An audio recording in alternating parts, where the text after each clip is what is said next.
pública de las universidades del Estado de Chile exigen avanzar en una comprensión más detallada de su quehacer presente y futuro.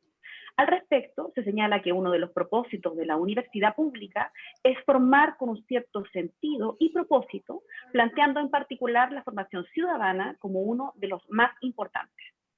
El conversatorio entonces tiene el propósito de reunir experiencias y reflexiones en torno a la formación ciudadana y sobre los aspectos que se deberían incorporar en las universidades del Estado para avanzar en la formación ético-política de sus estudiantes.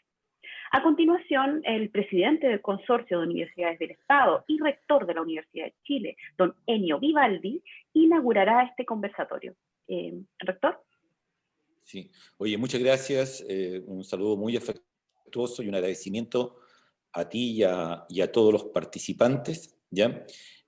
Para nosotros precisamente generar esta posibilidad de conversación y de intercambio de ideas es crítico. Estamos en un momento en que si bien lo que ha predominado por un tiempo han sido las expresiones tan justas o no tanto, juzgue cada uno de ustedes, digamos, respecto a una profunda desafección con el modelo de sociedad que tenemos en Chile, una voluntad, un deseo de cambiar ese modelo, como quedó muy claramente expresado en el plebiscito, pero cada vez se hace más urgente y se hace más necesario un planteamiento que apunte a lo constructivo, o sea, a lo que es lo que queremos. O sea, yo creo que está muy claro qué es lo que no queremos y abundan las razones por las cuales no lo queremos.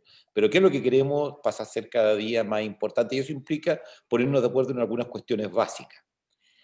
Yo creo que estas cuestiones básicas han sido desdibujadas de una manera absolutamente increíble por una muy equivocada a la larga, digamos, ¿no? Percepción que hubo en Chile de que un modelo impuesto aquí de una manera muy extrema, ¿ya? Era un signo de un desarrollo de la humanidad, casi yo diría drástico, radical, irreversible. Si bien, lo primero que uno tendría que decir, que el tipo de cosas que se implementó en Chile no se llegó jamás en ninguna parte del mundo a implementar en ese grado y en ese extremo. Y disculpen, aterrizo, ya, estoy hablando desde luego en la relación público-privado. ¿Cuán importante es lo público? En Chile yo creo que si uno ve las políticas educacionales de los últimos 30 años, en gran medida estaban asumiendo como que la buena educación iba a provenir del ambiente privado, ¿ya? Como que lo que fuera alguna vez la educación pública como la conocimos, los de mi generación, ¿ya? Era algo que no era repetible. Y sin embargo, en ese proceso, lo que no se estaba viendo era que habían necesidades funcionales para una sociedad que otorgaba el sistema público y que este modelo chileno no estaba ofreciendo y no ofreció nunca alternativas reales que por último sustituyeran esas funciones. Muy concreto, y quiero enfatizar una, porque tiene todo que ver con el tema que nos convoca hoy día, el concepto de cohesión nacional, el concepto de que sí existe tal cosa como que pertenecemos todos a un mismo país y una sociedad, siendo totalmente legítimo que dentro de ese país existan grupos, que son los privados, que corresponden a determinados grupos de interés, a determinada ideología, a determinadas religiones, ya a determinado grupo económico, a determinados grupos políticos, da lo mismo, pero que muy legítimamente también tienen el derecho de expresar esos intereses. Sin embargo, que además de eso existía algo que responde a una ética de yo me debo a mi país, a mí mi interés fundamental es el país en su conjunto, la sociedad en su conjunto. Eso estuvo de la partida en la ética que guió a las universidades públicas. Estuvo en la ética, desde luego, de lo que fue la Universidad de Chile, la Universidad Técnica del Estado, la USACH, y posteriormente las nuevas universidades que se fueron creando. Había una ética de pertenencia a algo global. Eso no se entendió y para muchos era un tiempo pasado y era un tiempo ahora de que había que privatizar. Y eso fue nefasto, porque, por ejemplo, en el sistema educacional preuniversitario, digamos, de la educación básica y pública, lo que terminamos haciendo es decirle a los chilenos, usted mismo financie la discriminación, pague para que sus hijos vayan a colegios los cuales no tengan que verse con gente de nivel inferior socioeconómico al suyo. Y eso fue rompiendo el contexto de cohesión, fue rompiendo el concepto de solidaridad, que es un concepto básico para lo público, que de alguna manera entre todos nos ayudamos. Se impulsó una visión egoísta de la vida. Usted preocúpese de sus hijos y cómo estudian. No tiene por qué pensar en cuál es la situación de la educación de los demás niños, ¿ya? Usted preocúpese de que su familia tenga un sistema de salud adecuado. No se preocupe del resto de la sociedad. Eso fue siempre absolutamente inaceptable para las universidades públicas.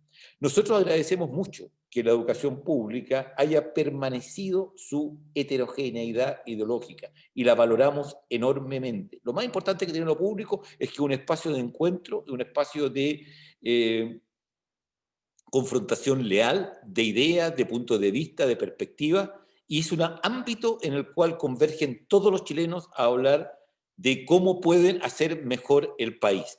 Esa heterogeneidad es la que genera una identidad nacional que comprende al conjunto. Hoy día hay temas que sobresalen sin lugar a dudas dentro de la ética, desde luego dos que son, o tres que hoy día son demasiado obvios, el tema de los pueblos originarios, ¿ya? El tema de la igualdad de la mujer, de la equidad de derechos de la mujer, es un tema que está presente y lo pueden o no tomar el resto de las universidades, pero nosotros como universidades públicas es nuestra obligación moral absoluta generar un nuevo sistema de valoración que ponga la equidad de género en primer plano.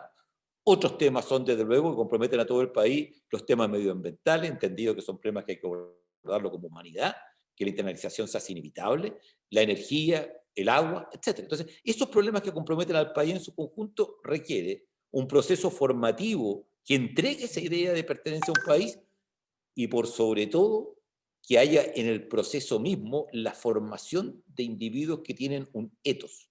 Ese ethos es el que van a expresar cuando más tarde sean ingenieros especialistas en energía, cuando sean profesores, cuando sean médicos, ¿ya? Es ahí donde se va a expresar ese sentido de pertenencia y de bien común del país. Y eso es lo que tenemos que contribuir las universidades estatales. Felicito de nuevo la creación de este panel. Agradezco mucho la presencia de los quienes van a participar en él y gracias. Creo que es un excelente tema para este esfuerzo. Muchas gracias, rector. Y continuamos hoy en este conversatorio. Nos acompañan tres grandes expositores. Los y las panelistas tendrán 20 minutos para poder plantear sus primeros argumentos y luego al término de todas estas intervenciones vendrá un ciclo de preguntas de la audiencia que nos sigue por YouTube Live y se abrirá el diálogo. Empezaremos con Graciela Rubio, quien es doctora en educación por la Universidad de Granada, magíster en Historia de Chile por la Universidad de Chile, profesora de Historia y Geografía de la Pontificia Universidad Católica de Valparaíso, académica del Instituto de Historia y Ciencias Sociales de la Universidad de Valparaíso, destacada por su trabajo en las líneas de investigación asociadas a historia reciente, historia de la educación, memoria, derechos humanos, educación histórica. Su exposición se centrará en las consideraciones para la formación de profesionales, ciudadanos, en las universidades estatales. En este sentido, realizará un resumen del contexto sociopolítico y el estado de la ciudadanía en Chile, abordando los cambios socioculturales y la crisis de lo público. Además, abordará el rol que tienen las universidades públicas en este contexto, la importancia de formar en ciudadanía y las consideraciones en materia de derechos humanos que deben estar presentes. Profesora, adelante. Ahora sí, les saludo nuevamente, me dice si se escucha bien. Perfecto. Bien, bueno, es un agrado, un buen momento, la posibilidad de compartir con ustedes. Saludo a todos quienes nos están viendo y escuchando, me imagino. Y bueno, vamos a partir con la presentación. Ustedes me avisan lo del tiempo, que siempre se nos va haciendo un poco, corre rápido, ¿ya? Entonces, la presentación, como aquí se ha señalado, tiene que ver con algunas consideraciones para la formación de profesionales, ciudadanos y ciudadanas en las universidades estatales. Tenemos dos propósitos en la presentación. El primero es reflexionar sobre este contexto y algunos referentes teóricos y metodológicos pertinentes para promover la formación de profesionales, ciudadanos y ciudadanas en las universidades estatales. Y el segundo es proyectar algunas orientaciones y posicionamientos para la formación de estos en dichos escenarios. Vamos con el contexto. Aquí se ha dicho, pero hay aquí igual yo creo, respaldar las afirmaciones con algunos estudios, porque los estudios nos van mostrando que la desafección política ya hacia el 2007 estaba constatada, es decir, hay un proceso largo en la historia reciente que está caracterizado por una suerte de desvinculación entre la sociedad en general y la institucionalidad política. De esa desafección política fue, de alguna manera, avanzando hacia una crisis de representación y de participación que se materializó, ¿cierto?, básicamente en los procesos de elecciones, ¿no?, al reducirse, valga la redundancia, la participación, sobre todo en los sectores más jóvenes, ¿no? Se va produciendo una suerte de desconexión que es con la institucionalidad de parte de las nuevas generaciones. Y algunos dicen que se ha producido una desconexión entre los intereses que tienen los nuevos agentes sociales, que existen, las estrategias que utiliza el sistema político y las gramáticas. Y ahí es donde vamos a empezar a profundizar. Existe una suerte de lenguaje nuevo y también de sentido, como cambio sociocultural, que de alguna manera va agudizando esta desconexión que no solo tiene que ver con cuestionamientos éticos de la clase política y al modelo, ¿verdad?, o al régimen que ha ordenado desde los 90 hasta acá, en contextos democráticos o postdictatoriales, la relación sociopolítica. Particularmente el estudio del PNUD del año 2015 fue importantísimo, porque ya en 2015 caracterizó a las nuevas ciudadanías que participaban en grandes manifestaciones por distintos temas como los que el rector había mencionado, cuestiones medioambientales, ¿verdad?, pues el movimiento No Más FP, etc., todos expandidos desde el movimiento del 2011. Y caracterizaba a estas ciudadanías la desconfianza de las instancias de representación. Las caracterizaba también la escasa disponibilidad para participar en proyectos que apoyaba, es decir, había una suerte de disposición a apoyar, pero la participación sistemática y constante en instituciones o en organizaciones no se consolidaba. También el estudio detectó que había un poco involucramiento entre el sentido colectivo o una articulación entre lo colectivo y lo individual. ¿Qué quiere decir esto? Voy a decirlo en términos coloquiales. Si me sirve, participo y apoyo. Si no me sirve, o sea, priorizar de alguna manera mi referencia individual por sobre la colectiva, ¿no?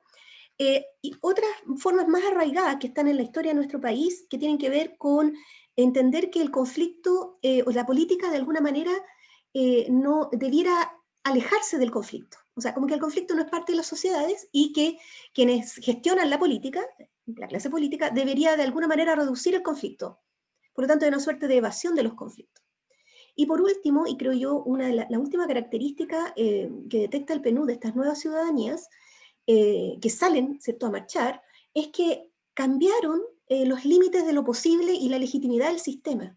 Es decir, todo lo que se había construido desde los años 90 hasta acá, cuando yo hasta acá hasta el 2015, había perdido legitimidad, ¿no? El orden sociopolítico había perdido legitimidad, la idea de proyección futura también había perdido legitimidad. Y por lo tanto, estas nuevas ciudadanías lo que estaban haciendo era empujar los límites de este orden. Y creo que el estallido o la revuelta social del 2019 muestra precisamente que se corrieron los límites, pero también muestra que no se atendió la sugerencia del estudio del PNUD. El estudio decía que era una potenciación altísima o politización alta de estas nuevas ciudadanías, pero la clase política, el sistema en sentido amplio, la institucionalidad, tenía que fortalecer la polis para que estas nuevas formas de subjetividad y de identificación que estaban apareciendo se incorporaran a una noción de convivencia compartida, como queramos llamarlo, a una política común, etc. Y a todas luces eso no sucedió. Luego, ¿cuáles son estas condiciones? Bueno, hoy día tenemos distintas condiciones que afectan la convivencia social, vamos a decirlo así, y la participación política. Lo primero es que tenemos conflictos entre propiedad y derechos, ¿no? Tenemos antiguas desigualdades, producto del sistema capitalista industrial, y nuevas desigualdades del sistema capitalista neoliberal, donde se agudizan mucho más las diferencias sociales y las desigualdades y las posibilidades de modificar esas condiciones.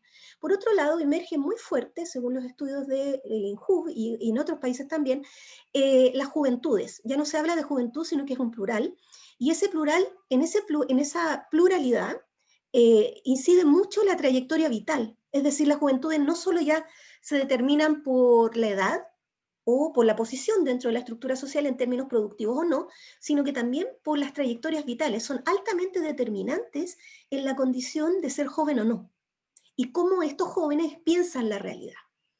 Y demandan del sistema atenciones o preocupaciones para incorporar estas trayectorias vitales. Y ahí está una de las principales tensiones, ¿no? Bueno, también hay nuevas exclusiones, antiguas también, siguen existiendo las de clase, aparecen las de etnia, de género, etcétera, más visibles, ¿no? Porque siempre han existido desde el contexto republicano. Y aparecen nuevos agentes que lo quiero consignar acá y que creo que estuvieron también muy visibles en los procesos del 2019 hasta acá, lo que Berardi llama un comunitariado, es decir, aparecen profesionales, producto de los sistemas educativos que se masifican, aparecen profesionales que son formados, ¿cierto? Ejercen como profesional, pero aparecen desvinculados de la sociedad en el sentido de que ellos quieren ejercer sus propios proyectos particulares y sacar el mejor beneficio de lo que el sistema neoliberal puede reportar. Pero no se sienten integrados, no se sienten parte de la sociedad y son profesionales que utilizan el conocimiento. Y eso es lo que yo quiero marcar en relación a las universidades estatales, ¿no? Porque las universidades estatales deben reflexionar sobre el conocimiento que generan, las condiciones de generación de ese conocimiento y la socialización y los procesos educativos que generan para fortalecer lo que llamamos lo público o su condición pública. Paralelamente, aparecen nuevos referentes para pensar la política y lo político, como los derechos humanos, la interculturalidad, movilizados y agudizados por los procesos de migración, conceptos como género y disidencias, y bueno, las temáticas y todas las conceptualizaciones que provienen del medio ambiente. Entonces, eso hace que haya un conjunto de conocimientos disponibles para pensar lo social y pensar lo público, y nuevos sujetos sociales que están actuando desde una dinámica de alguna manera desarticulada, lo voy a decir así, con la institucionalidad, porque no le creen. Entonces, estas nuevas subjetividades, que se caracterizan por esta profunda desconfianza que ya decíamos, en el fondo dudan de estas instituciones modernas, y la universidad pública es una institución moderna. Entonces, quiero enfatizar eso para la discusión posterior. Y se genera entonces una desarticulación entre la política y lo político. La política la vamos a entender como la vinculación que las subjetividades, que son políticas, tienen con las instituciones, y lo político tiene que ver con todas las acciones que ellos y ellas despliegan en sentido horizontal a través de organizaciones, a través de participación en distintas agencias para desarrollar transformaciones. Y eso es lo que no está, lo que hoy día está desarticulado, ¿no? No es, porque cuando se le consulta a los jóvenes si les interesa la política, ya vamos a ver en un dato, dicen que no. Sin embargo, un porcentaje importante participa de organizaciones sociales, ¿no? Con estas limitaciones que decía el estudio del PNUD, pero participa. Luego emerge en este contexto precisamente, y a propósito de bueno, muchas relaciones más que después podemos discutir, que tienen que ver con el capitalismo, emerge, ¿cierto?, que el escenario de lo local como un espacio relevante para generar discusiones políticas. Y ahí es donde nuevamente aparece desarticulado de la institucionalidad formal. Cuando digo institucionalidad formal es el Congreso, los partidos políticos, ¿no? Las estructuras básicas de la política moderna. Y entran en crisis las democracias liberales. Entonces, ahí en esa crisis, que tiene que ver con esta desarticulación, producto de cambios socioculturales, procesos políticos, aparecen ciertas formas autoritarias, fascismo, o lo que autores han llamado democratura, es decir, gobiernos que llegan por elecciones, entre comillas, democráticas, sin embargo, ejercen de facto, restringiendo las libertades y los derechos, ¿no? Esto ya lo había señalado, yo quiero destacarlo, Lechner, 1998, 2002, ya él había señalado que había una crisis de lo común o de lo compartido, ¿no? Ya allí. Entonces, nuevamente vemos que en Chile, ¿no? Y crisis de lo público, porque en Chile lo público fue sustituido por el mercado en el proceso de transición. Entonces, ahí ya tenemos otro dato de qué pasó entre medio, ¿no? Para plantearlo como discusión y qué pasó con las universidades. Solo para mostrar entonces lo que ahí está marcado, en el estudio del INJUV del 18 que se publicó el 2019, los jóvenes, 82,5% declara que no tiene interés por la política, nada o poco. Y aquí tenemos el problema, el interés por la política está desagregado o sea, en el fondo es desigual, marca la desigualdad. Es decir, los sectores altos tienen mayor interés, el sector medio le sigue, y por supuesto que los sectores socioeconómicamente, que se llaman bajos, tienen menos interés por la política. Por lo tanto, hablar de que existe una crisis de la política y de lo público también supone integrar las desigualdades sociales que se reproducen a nivel o en el plano de los aprendizajes y en el plano del interés por la política. ¿Cómo han sido formados estos jóvenes? Yo sé que estos son marcos de análisis que son más genéricos, ¿no?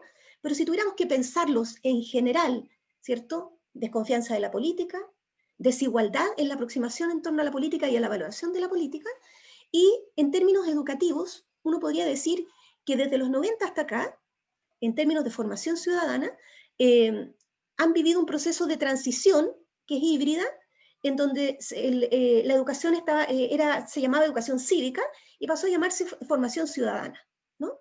Y ese tránsito es híbrido y es muy complejo porque requiere articular múltiples elementos, ¿no? Entre otros, la formación de profesores, lo que se llama la gramática escolar, que tiene que ver con la escuela, propiamente tal, que es una unidad sociopolítica y cultural específica, con sus propias prácticas, así como lo es la universidad, y la posibilidad o la potencialidad de incorporar estos elementos difiere mucho de lo que teóricamente se presume desde las políticas públicas, ¿no? Hay muchos elementos que coinciden. Obviamente que ambos pretenden la cohesión social, pero el segundo, la formación ciudadana, se entiende que es la formación de ciertas capacidades políticas de los sujetos para incorporar y defender y promover derechos y promover espacios de justicia y de transformación social. Y esa transición de solo tener conocimientos cívicos, que eran necesarios en el siglo XIX y XX, pero que hoy día ya no son suficientes, esa transición ha tenido un camino desigual, es claramente desigual, y poco preciso, por decir lo menos. Entonces, tenemos que considerar eso, que los estudiantes que recibimos en la educación superior han recorrido estos tránsitos, ¿no? Aquí hay un detalle más, solamente decir que en la dictadura militar y en el proceso de transición había una aproximación a la formación que era educación cívica, más bien minimalista, es decir, estaba centrada en los contenidos, por lo tanto no estaba centrada en habilidades y no integraba derechos humanos. Y desde las reformas curriculares del año 96 al 99 se incorporan, ¿cierto?, todos estos aparatajes más neoliberales que tienen que ver con elementos técnicos en el currículo y que además se iban incorporando desde una perspectiva más transversal al currículo la formación ciudadana. El efecto concreto es que, como se hace desarticulado el trabajo con los profesores y está sujeto a toda esta transformación sociocultural y tecnológica que vivimos, no surte efecto, ¿no? Y tenemos que, finalmente, el cambio curricular se produce en el año 2019, cuando aparece el ramo de formación ciudadana, pero queda en suspenso, lo pongo ahí con interrogante, porque la pandemia lo dejó ahí en suspensión, digámoslo así, se aplica, pero, y por lo tanto, para ver sus resultados tenemos que esperar un tiempo, ¿no? Por lo tanto, estos trayectos formativos que viven los jóvenes en sus procesos de formación y de socialización, se caracterizan entonces porque la educación en derechos humanos, que ya vamos a ver por qué es tan importante, es escasa y hay una aproximación nominal, ¿no? ¿Qué significa nominal? Que existe el concepto de derecho humano, pero un concepto vacío, porque no se sabe defender, no se reconocen y no están incorporados a la vida cultural de los sujetos. Luego, otros estudios han demostrado también que hay un déficit de conocimientos cívicos, ¿no? Y además, esta desarticulación o dislocación o disociación entre la política y lo político se expresa en las aulas, en sentido genérico, a través de una descontextualización de las prácticas académicas, o academicistas, vamos a decirlo así, y estas subjetividades que emergen con fuerza, demandando derechos, demandando el reconocimiento. Ahí tenemos los planes o las iniciativas públicas que se han desarrollado del 2004 hasta acá, como digo, con éxito parcial, eso es para discutirlo después, yo diría con escasa capacidad de anclar en la base social. Y ahí ha habido un gran problema. Entonces, ¿cuáles son los desafíos que tenemos que enfrentar si queremos formar ciudadanos en las universidades estatales? Bueno, primero tenemos que tratar de construir sentidos comunes, pero tenemos un desafío porque en sociedades que son desiguales y fragmentadas socioculturalmente y desiguales socioeconómicamente. Estas instituciones educativas todas tienen que pensar aprendizaje, ya sé que no me queda tiempo, y debatir sobre los desafíos educativos de la ciudadanía. Quiero decir que la ciudadanía se tiene que entender no es solo un atributo jurídico-político, sino que también es un fenómeno social y es una capacidad histórica. Es decir, es una habilidad que se va construyendo sociopolítica y culturalmente. Avanzo rápido. ¿Cuáles son los referentes teóricos conceptuales que podemos considerar para la ciudadanía? Están los clásicos. Por lo tanto, cuando tenemos que pensar la ciudadanía, tenemos que inevitablemente volver a estas matrices básicas que tienen que ver con las tradiciones liberalistas, comunitaristas y republicanistas. Habitualmente se ha escuchado y he visto en programas en universidades que se habla de una ciudadanía activa, pero yo preguntaría, bueno, ¿cuál? ¿Centrada en los principios liberalistas o en los principios comunitaristas? Lo planteo también como pregunta porque falta contenido ahí. Ahora, si tuviéramos que pensar, desde mi perspectiva, ¿qué debería conformar una formación ciudadana? Voy a decir la ideal: conocimientos cívicos, derechos humanos, pero como referentes políticos, no una aproximación nominal, ¿no? Capacidades y la articulación entre la política y lo político. Eso, lo que está ahí al lado, no lo voy a mostrar, solamente voy a señalar que hay muchas ciudadanías o muchas aproximaciones a la ciudadanía, ¿no? No es solo la que vota, en fin. Las universidades, y aquí voy cerrando, ¿no? Deberían pensar históricamente lo público, ¿no? Es decir, pensarse a sí mismas. ¿Cuál es la dimensión pública de ese conocimiento? ¿No? ¿Cuáles han sido las posiciones éticas, políticas y culturales que están implicadas? Sus prácticas, sus formas de convivir. Pensar la producción, el uso y la socialización del conocimiento. Y sobre todo abrir ese conocimiento que generan a principios como la justicia, la responsabilidad y el reconocimiento. Voy cerrando. Ahí está la síntesis. Entonces, el conocimiento debe proyectarse históricamente, debe reflexionar sobre las condiciones de producción, socialización y educación de ese conocimiento, abrirlo a las teorías de la ciudadanía, incorporar teorías de derechos y teorías del reconocimiento, ¿no? Que es lo que permite integrar a todos los sectores que no fueron reconocidos por las ciudadanías clásicas a lo largo del siglo XX. Bueno, eso ya lo dijimos. Y por último, hay dos perspectivas que podemos pensar para integrar conocimientos cívicos, educación en derechos humanos y teorías de la ciudadanía y del reconocimiento. Hay una perspectiva que está desarrollada por Abraham Mackenzie, que es pensar la educación ciudadana y de los derechos humanos desde una perspectiva contingente y de la actuación moral. Es decir, implicar e involucrar a los futuros profesionales y a las futuras profesionales en distintos planos de la acción, en donde ellos puedan visibilizar y reclamar y también entender el ejercicio de estos derechos, ¿cierto? Y por último, la otra perspectiva son los atributos. Pensar que la ciudadanía tiene atributos, tiene cualidades. No hay una sola, ¿no? Entonces, y no nos basta tampoco con reconocer las distinciones de género, porque superan las distinciones de género, ¿no? Ahí está, se muestra. Y lo último, ¿cierto? Hay algunos núcleos temáticos que aquí se proponen, que uno podría pensar una ética de lo común constituido, una autonomía, solamente las muestro porque estas pueden generar capacidades, y de estas capacidades se pueden proyectar aprendizajes o habilidades para poder construir procesos de formación ciudadana en las universidades estatales. Hay que recordar que la estructura social no nos educa, como dice Ana María Rodino. La estructura social no nos educa, son los agentes sociales y las instituciones, cuando tienen un propósito definido, las que pueden abrir un proceso educativo y en este caso de formación de profesionales, ciudadanos y ciudadanas. Listo. Muchas gracias, profesora. Excelente exposición. Ahora continuamos con la exposición de Carolina García. Carolina García es licenciada en Educación y en Historia, profesora de enseñanza media de Historia, magíster en Ciencias de la Educación, doctora en Ciencias de la Educación, jefa de carrera de Pedagogía en Historia y Ciencias Sociales en la Universidad de Santiago de Chile. Ha participado y publicado en el ámbito de la formación de profesores, formación ciudadana, educación inclusiva. Es integrante de la mesa técnica del proyecto de formación ciudadana asociado al Consorcio de Universidades Estatales. Su exposición estará centrada en la importancia de la educación ciudadana en la formación inicial docente, considerando fortalezas, debilidades y orientaciones para la formación del profesorado en Chile. Profesora. Tiene que prender su micrófono. Sí, perdón. Muchas gracias, Karen. Voy a compartir pantalla en este momento.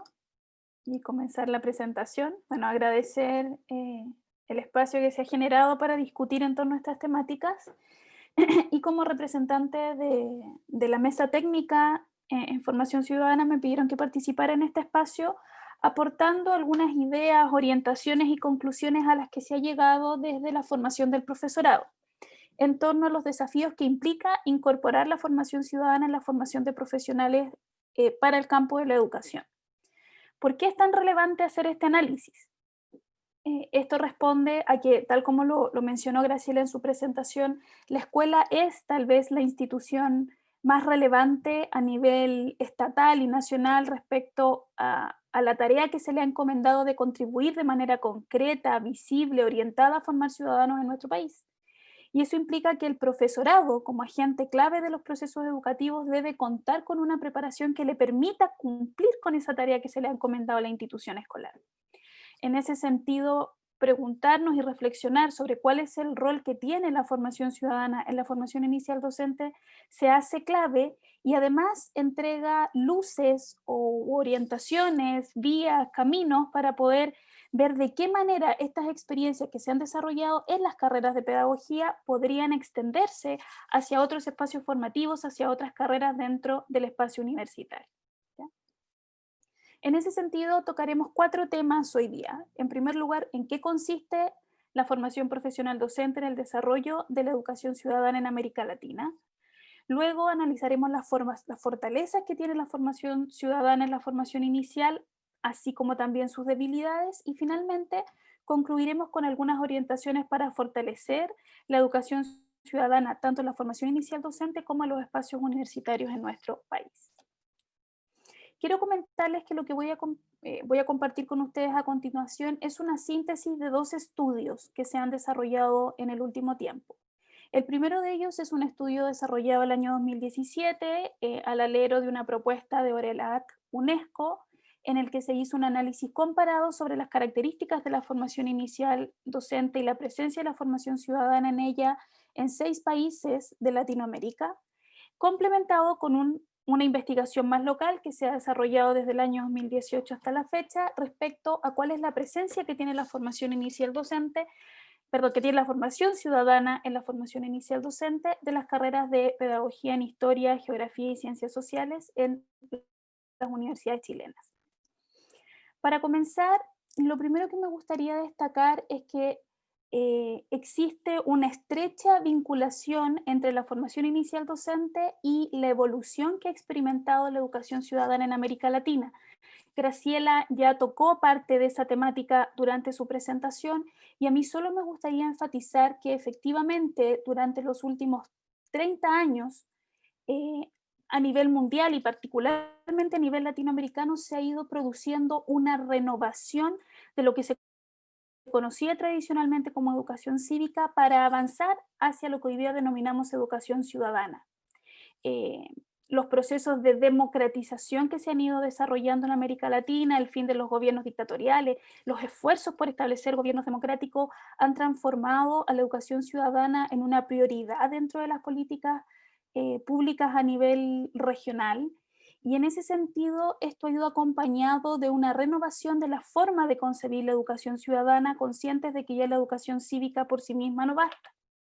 Es por eso que hoy día vemos cómo a nivel de políticas públicas se apuesta más bien por una visión maximalista de la formación ciudadana, donde ya el conocimiento en sí mismo no alcanza, sino que hay que potenciar además habilidades y actitudes para una participación activa, crítica y responsable.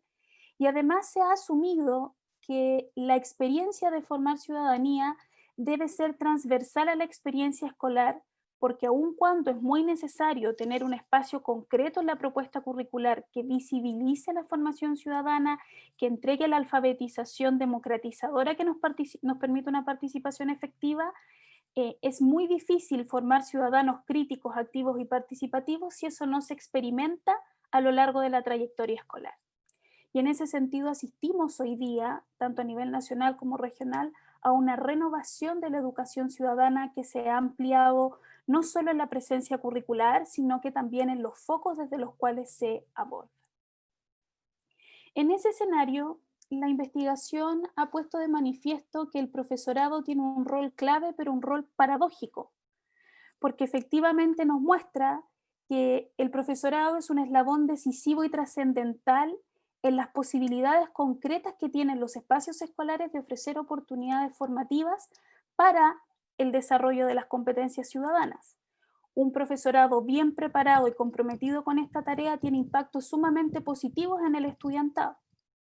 Sin embargo, la investigación también nos ha demostrado que ese profesorado que tiene este rol decisivo es también uno de los eslabones más débiles en la misión de formar ciudadanía en el espacio escolar, porque no cuenta con la preparación adecuada para hacerse cargo de las exigencias formativas que esta renovación de la educación ciudadana y que las necesidades de estas nuevas ciudadanías que han surgido en los últimos años requieren. En ese sentido, ya la investigación de Macdenso y Arias del 2015 muestra cómo, tanto a nivel latinoamericano y también a nivel nacional, tenemos una formación inicial docente que es muy deficiente respecto a la formación ciudadana. En primer lugar, porque las políticas públicas se concentraron mayoritariamente en potenciar una formación continua, muchas veces descontextualizada y alejada de la realidad de los espacios escolares, en lugar de fortalecer, actualizar la formación inicial docente para responder a estas nuevas exigencias formativas en torno a la ciudadanía. Porque también se ha podido pesquisar que existe poca vinculación respecto a las propuestas de la formación inicial docente y las exigencias no solamente curriculares, sino que de democratización que se requieren en los espacios escolares. Parece que hubiera un diálogo de sordos entre lo que la universidad está preparando y lo que las escuelas necesitan para poder llevar a cabo estas nuevas propuestas curriculares. Y finalmente, porque también dentro de los espacios universitarios se ha brindado muy poco espacio a la innovación, a incorporar nuevas formas de formar al profesorado, particularmente en lo que respecta a prepararlo no solo para que estos profesionales sean ciudadanos activos, sino para que logren hacer esta transferencia, en el caso de los profesores, hacia las escuelas y ellos mismos transformarse en formadores de ciudadanos y ciudadanas, pero también de otros profesionales para transferirlo a sus espacios laborales y de ejercicio profesional. ¿Ya?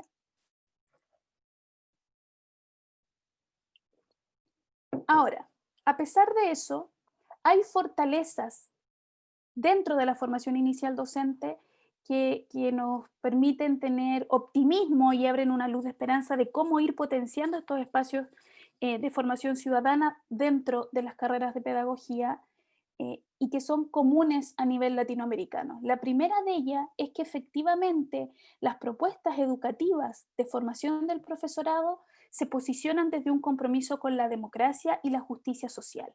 Y eso es algo transversal, tanto a nivel nacional como a nivel latinoamericano.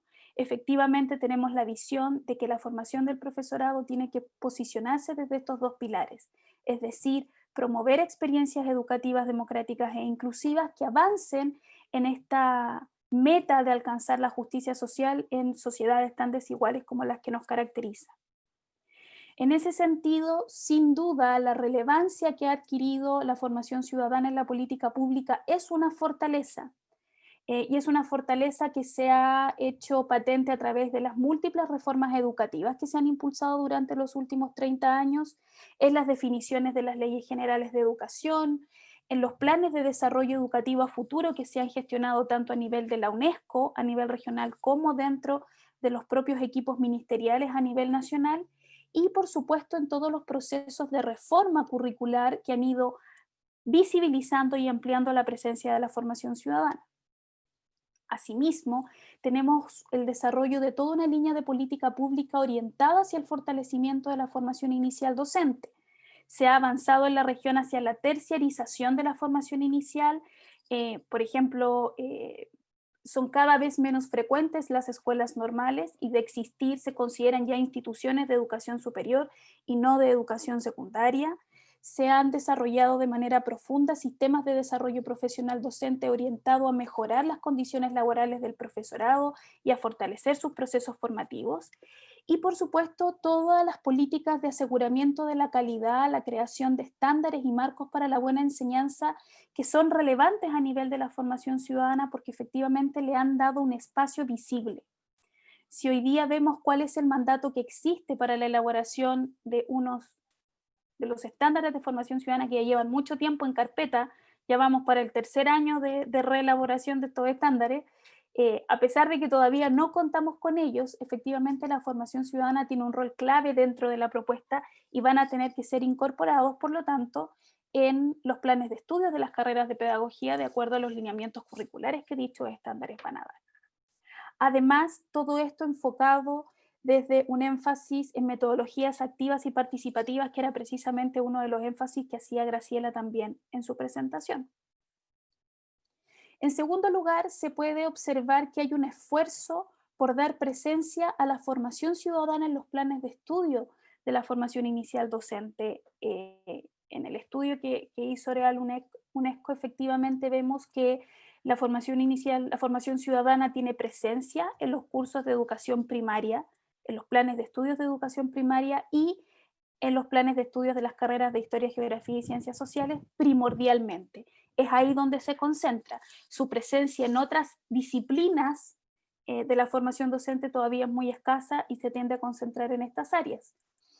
Pero hay esfuerzos por incorporarlo a través de cátedras directas, de cátedras que estén vinculadas a temáticas de ciudadanía, integrando experiencias de formación ciudadana en otras áreas disciplinarias o en otros espacios formativos. Y de hecho es muy interesante las propuestas que se registran en Perú y en Guatemala, donde existe un programa que transversalmente exige a todo el profesorado, independiente de su especialidad, a desarrollar un grupo de cursos orientados a prepararse para formar ciudadanos en la escuela. ¿Ya? Por lo tanto, también tenemos experiencias internacionales que nos pueden brindar luces en ese sentido. Pese a estas fortalezas, también abundan las debilidades.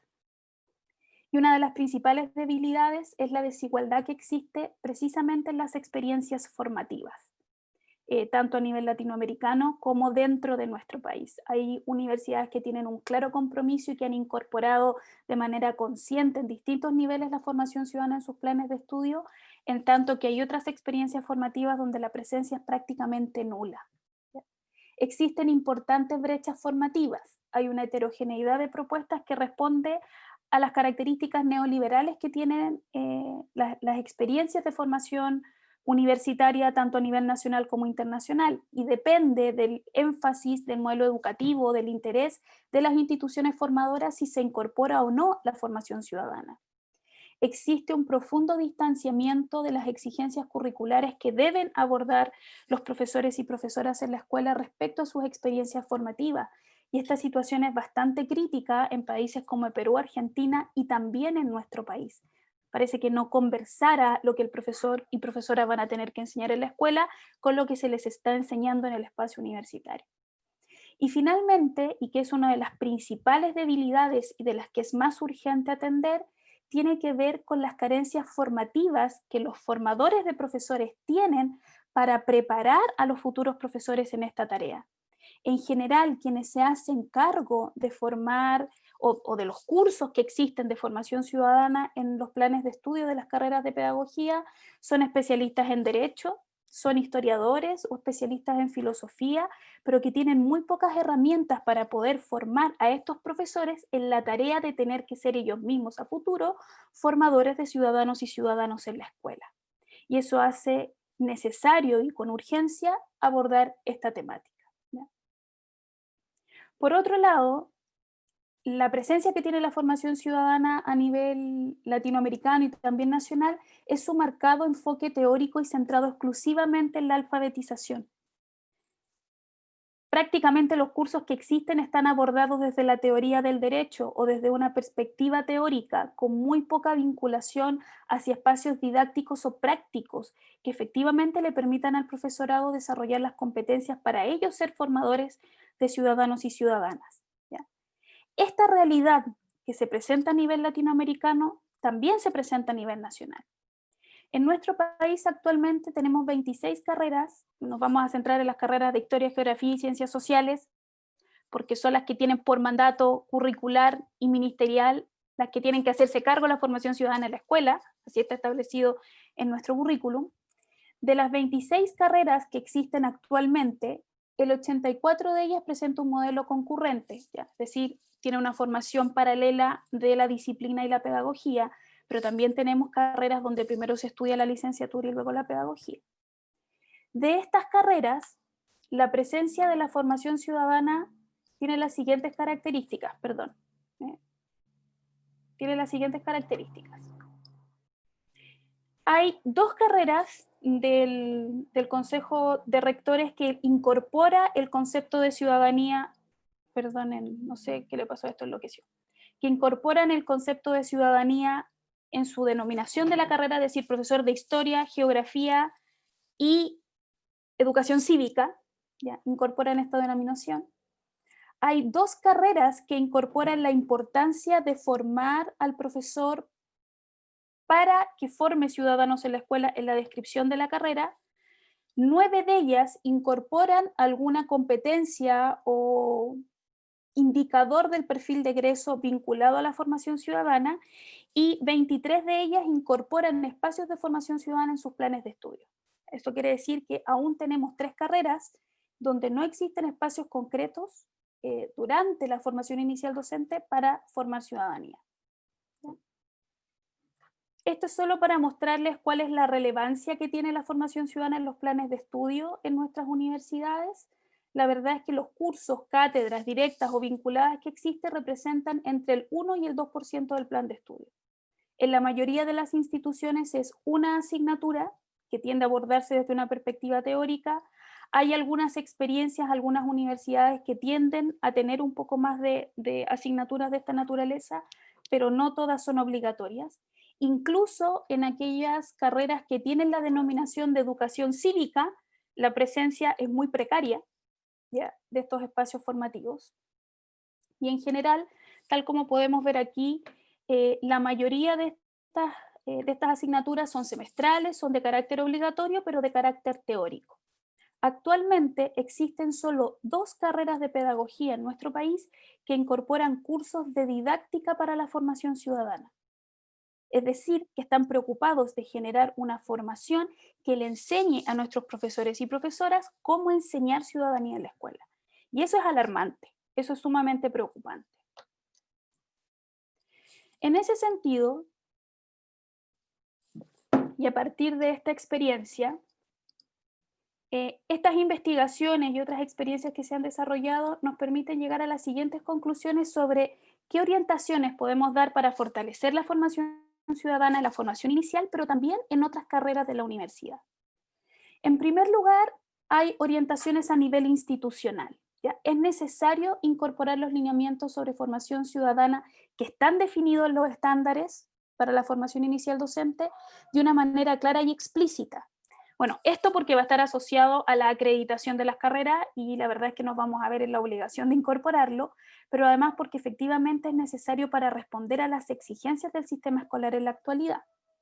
En esa misma línea es fundamental que las universidades promuevan una colaboración efectiva entre la universidad y el sistema escolar, que asuma de una vez por todas que la escuela, sobre todo en la formación del profesorado, es un agente clave formativo, que no es solo un centro donde yo envío a mis estudiantes a experimentar algo, sino que también juegan un rol formativo clave.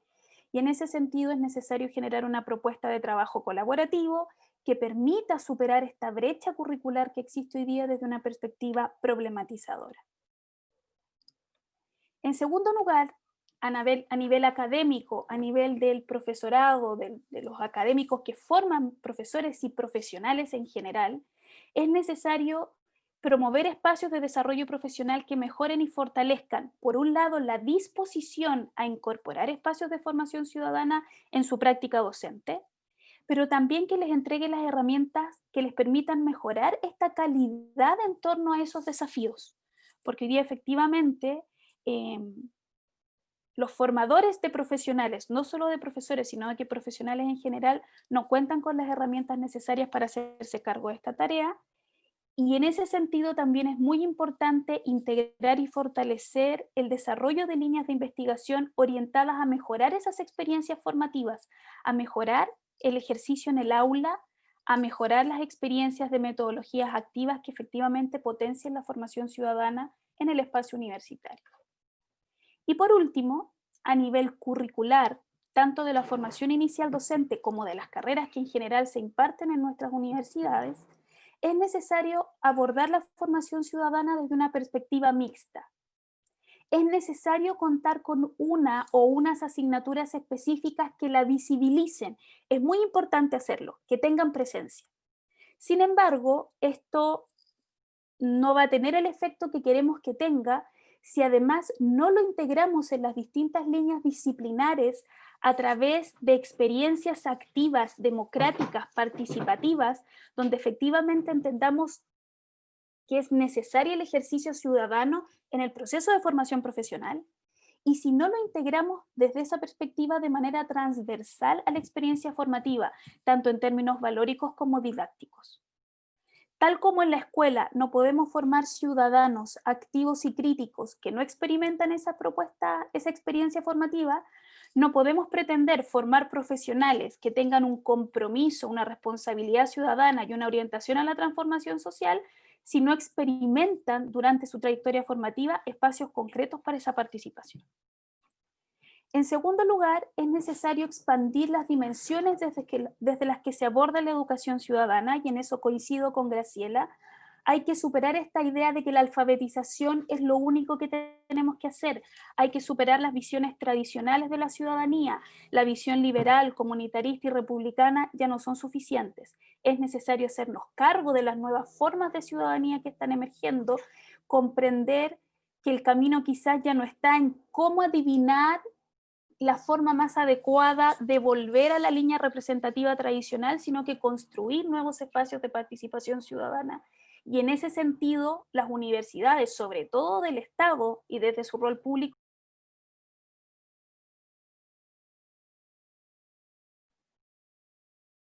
Y para terminar, es necesario fortalecer un enfoque formativo activo, basado en la experiencia, donde se integren los elementos teóricos, didácticos, prácticos, donde estemos en contacto con la comunidad, donde no tengamos que esperar a ser profesionales para transferir todo lo que hemos ido aprendiendo, sino que la misma experiencia universitaria nos permita transferir hacia nuestras comunidades cercanas, dentro del espacio universitario y fuera del espacio universitario, todos estos saberes teóricos y prácticos que podemos desarrollar dentro de la universidad.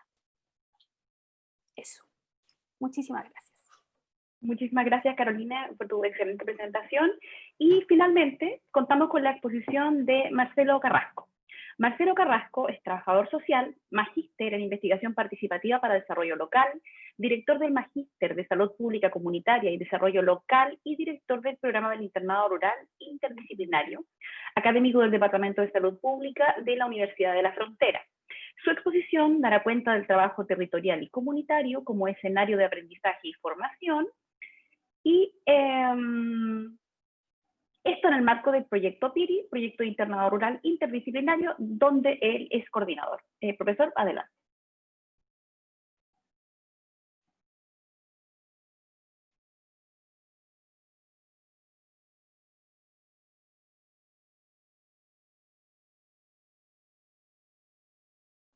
Tiene que activar su micrófono.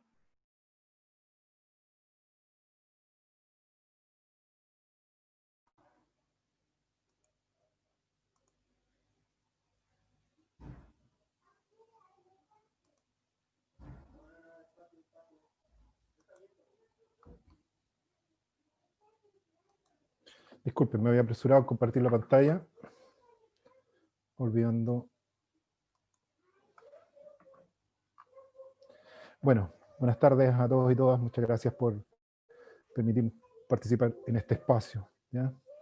Esperamos que la exposición de esta experiencia concreta, aquí desde el sur del sur, pueda entrar en diálogo de manera complementaria con lo que también han expuesto mis antecesoras, digamos.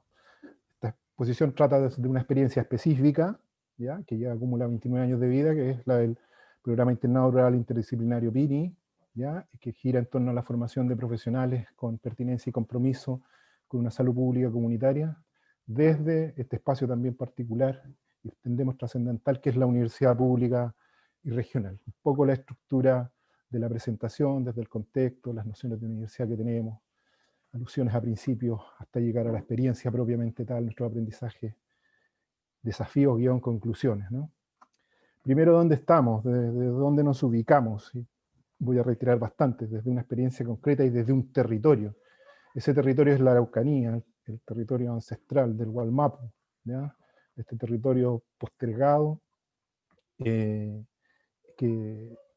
ha padecido, pero que también porta una enorme cantidad de riqueza. Desde ese lugar hemos desarrollado esta experiencia. Es el lugar que de manera negativa ha persistido en términos de empobrecimiento material y desigualdad, ¿ya? Y que ya por décadas ubican a nuestra región en esta situación de postergación, hoy día también de conflicto, ya arrastrado por tanto tiempo. Desde ese lugar concreto, desde esa dinámica sociohistórica que ha venido dibujando esta realidad, es de la cual nos desplegamos desde este programa PIRI, desde la universidad entonces pública, emplazada en y para este territorio que es contradicciones, ¿ya? Que es un territorio que exhibe, como decíamos recién, indicadores negativos desde el punto de vista de lo social, de lo económico, y que se refleja en el desarrollo humano, ¿ya? En un desarrollo humano menor al resto del país, que presenta por otro lado esta riqueza enorme, ¿ya?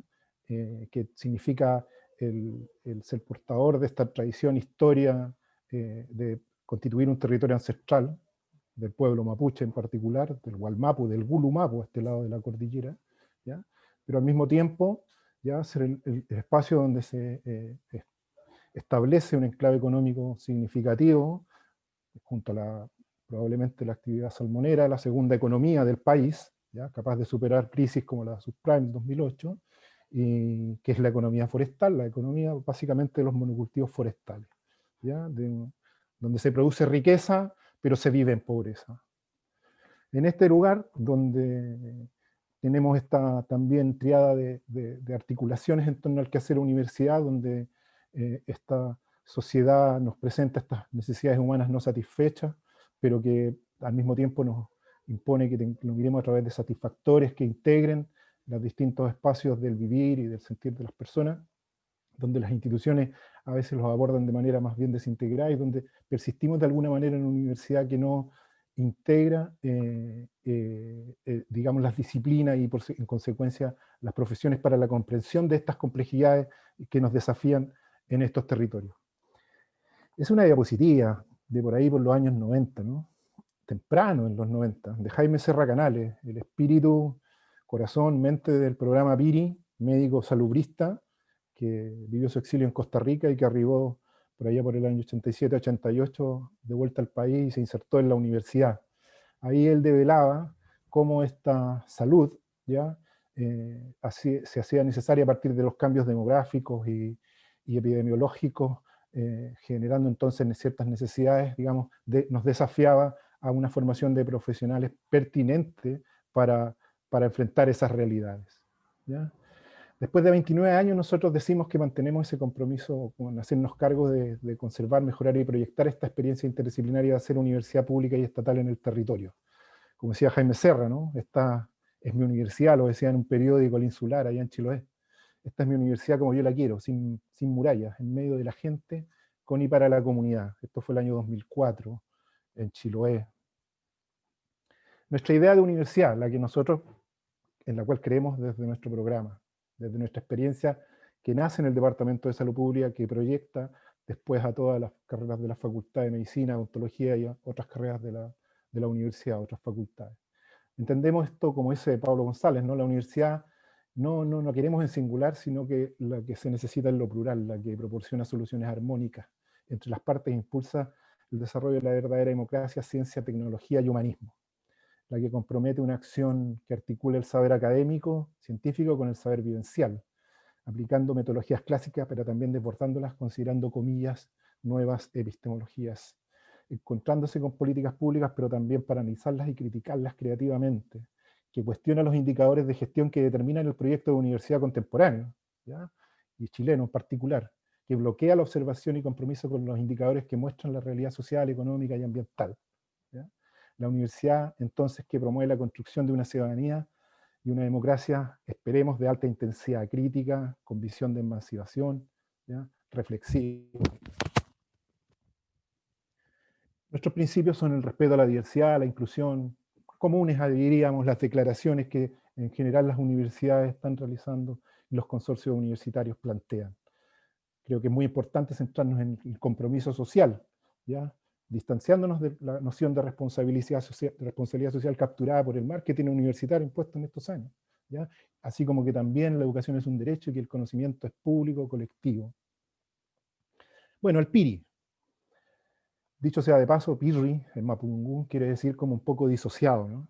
Capaz que esta experiencia está un poco disociada de lo que ha sido la historia de la universidad y en buena hora en los últimos años, de la universidad pública, me refiero, y estatal. La universidad en el espacio local, decimos nosotros, el territorio. Carolina decía, es difícil formar sujetos críticos, reflexivos, conscientes, si no se experimenta. Esta experiencia surge del diálogo entre universidad y comunidad para enfrentar un desafío sanitario local. Surge en torno a una epidemia de hepatitis del año 90, que vincula actores institucionales, el Servicio de Salud Regional, el municipio local, en la comuna de Cunco se dio la epidemia, y los actores comunitarios, buscando innovar en el abordaje de una problemática sociosanitaria de cooperación, de articulación, ¿ya? Y manifestando una expresión de compromiso ético-social universitario con su territorio. Hay una imagen del diario Austral del año 90, esta alarma de foco hepatitis, a la cual fue convocada la universidad, el Departamento de Salud Pública, y a la cual se concurrió. Esta experiencia también busca la integración de las facultades, o ha buscado, y en buena medida ha logrado, de las facultades de nuestra universidad. Entendemos que somos un programa único que lleva 29 años de vida, que ha logrado funcionar en 27 escenarios territoriales de la región y fuera de la región, de la Araucanía me refiero, y que ha podido establecer relaciones internacionales también para compartir su propuesta y desplegarse. Así hemos transitado desde un proyecto de vinculación, aproximación, desde la universidad frente a una problemática sanitaria, a un programa de pregrado que despliega las funciones universitarias en el territorio. Y ahí está una de las cuestiones significativas que creemos representa nuestra propuesta para traernos a hablar en un espacio como este, ¿no? La universidad en el territorio. Nuestro objetivo es implementar un modelo integral de aprendizaje-acción interdisciplinario en el territorio, que parte desde el eje articulador de salud para potenciar la generación de bienestar social a través del despliegue de las funciones universitarias de docencia, investigación y vinculación con los estudiantes y las estudiantes como un motor central. Ahí la vida del PIRI, ¿no? Las casas, en las comunas, en nuestras comunidades, en los invernaderos, en la vivienda universitaria que existe en cada lugar donde este programa está funcionando y ha funcionado en el transcurso de los años. Hoy día esas casas están un número importante desocupadas por efectos de la pandemia, ¿no? Por la imposibilidad de retomar presencialmente muchas de las prácticas. Para eso, como universidad y particularmente como equipo de salud pública comunitaria que trabajamos en torno al programa, estamos tratando de desbordar las nociones clásicas de la labor docente universitaria. Y por eso hablamos de la docencia interdisciplinaria territorial, como una práctica dialógica. No se puede hacer formación con una visión de compromiso social, sociosanitario, complejo, si no hacemos la labor académica también enredados en esas circunstancias, es decir, en el territorio. Por tanto, hablamos de que para poder avanzar en esa materialización de un aprendizaje situado, de la complejidad, la globalidad y la multidimensionalidad de los fenómenos objetos, tenemos que acompañar y tenemos que conformar equipos de trabajo y vincularnos con las redes sociales e institucionales. No solo enviar a los estudiantes, estar con los y las estudiantes. Esta es nuestra región y en estos territorios estamos actualmente. Les decíamos que hemos estado en más de 27 territorios. Esa es la región de Aysén, porque llevamos 17 años en la región de Aysén, en la comuna de Puerto Cisne, trabajando como universidad pública, hoy día además tratando de establecer muy seriamente por lo demás un vínculo con la Universidad de Aysén, la Nobel Universidad de Aysén, para compartir esta propuesta y encaminar a que también entonces la Universidad de Aysén pueda acompañarnos y, por qué no decir en algún momento, dar continuidad a esta experiencia que nos llevó allá por el 2003. Esta experiencia intra e interuniversitaria abarca todas las facultades de la universidad, con distintas carreras, principalmente de las ciencias de la salud, por supuesto, pero también de educación, ciencias sociales, humanidades, también la de odontología, también la facultad de ingeniería y ciencias, y también con una alta movilidad nacional e internacional, ¿ya? De vuestras universidades, de la Universidad de Chile y muchas otras vienen a experimentar sus prácticas, a desarrollar sus prácticas en el programa PIRI y también de otros países de la región de América Latina, como también de Europa y del norte del continente. ¿Cuáles son los movimientos paradigmáticos, las rupturas que nosotros creemos estar impulsando desde el principio de esta experiencia, ¿no? Saltar de la enfermedad a la salud, de lo biomédico a lo sociocultural, de lo individual a lo colectivo y comunitario, de lo disciplinario a lo interdisciplinario, y de ahí de lo institucional a lo interinstitucional, de lo sectorial a lo intersectorial, cuestiones muy comunes hoy día cuando se cuestiona, se analiza críticamente lo que ha sido el enfrentamiento de la pandemia, de lo asistencial y vertical a lo participativo y horizontal, ¿ya?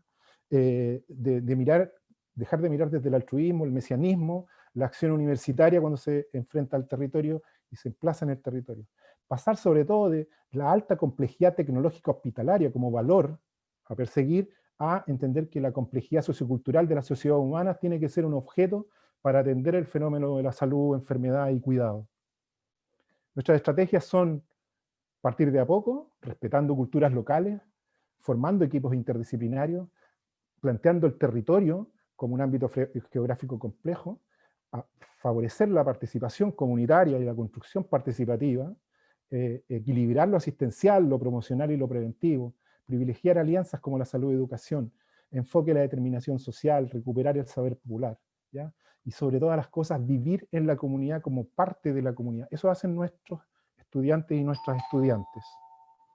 Entendiendo entonces que el territorio es un escenario de aprendizaje, ya no es el centro de salud, no es el box, ni mucho menos, es el territorio como espacio donde se dialoga reflexivamente para entender los fenómenos, ¿no? Y acercarse a la comprensión de esas necesidades sociosanitarias, ¿ya? En este ejercicio dialógico de saberes, que es un poco el enfoque que nosotros promovemos, en donde desde el sistema de salud, en relación a las culturas locales, podamos dialogar y generar acciones de salud y bienestar, ¿ya? En el desarrollo de estas prácticas profesionales, que es el vehículo que lleva a nuestros estudiantes y nuestras estudiantes a los territorios. ¿Cómo se articula esto? Se articula en torno a una mesa de tres patas, decimos nosotros, ¿no? Lo que aporta, por un lado, la comunidad, desde sus dolores, desde sus necesidades, pero también desde sus riquezas, desde sus saberes. Las instituciones, por otro lado, con lo que supone la administración de las políticas públicas, y la universidad en cuanto a los objetivos académicos y el conocimiento formal, científico-técnico y las metodologías, es decir, saber cómo intervenir, ¿ya? De cara a la labor a desarrollar. La articulación de estas tres dimensiones se cristaliza en líneas de acción, líneas de trabajo interdisciplinario, a través de las cuales nuestros estudiantes desarrollan una dinámica, ¿ya? En torno a la cual buscan entender los fenómenos de salud y enfermedad para distintas poblaciones y distintos espacios dentro de esos territorios, y al mismo tiempo ir generando, ¿ya? De manera colaborativa, estrategias de intervención y trabajo y superación de esas dificultades. Ahí está el PIRI, en carne y hueso.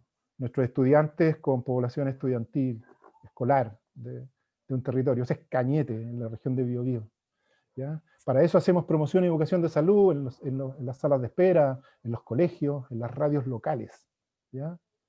Haciendo esta experimentación del vivir el quehacer en salud, desbordando los límites de los boxes y de los centros de salud, como decíamos. Por eso entendemos la atención clínica también como descentralizada, porque se puede hacer en un cerro, en una sede social o en un colegio, ¿ya? Y también haciendo arte y cultura, llevando la universidad, a la compañía teatral de la universidad, o haciendo que nuestros estudiantes también se incorporen a través de esa sensibilidad y de esa aproximación sentipensante también al quehacer en salud y bienestar, practicando y promoviendo la salud y el deporte y recreación. Estas son nuestras líneas articuladoras, estas son las áreas de trabajo que llevan adelante odontólogos, médicos, matronas, nutricionistas, enfermeras, etcétera, etcétera, haciendo salud integral del preescolar y preescolar para romper la brecha que supone el acceso al sistema de salud como determinante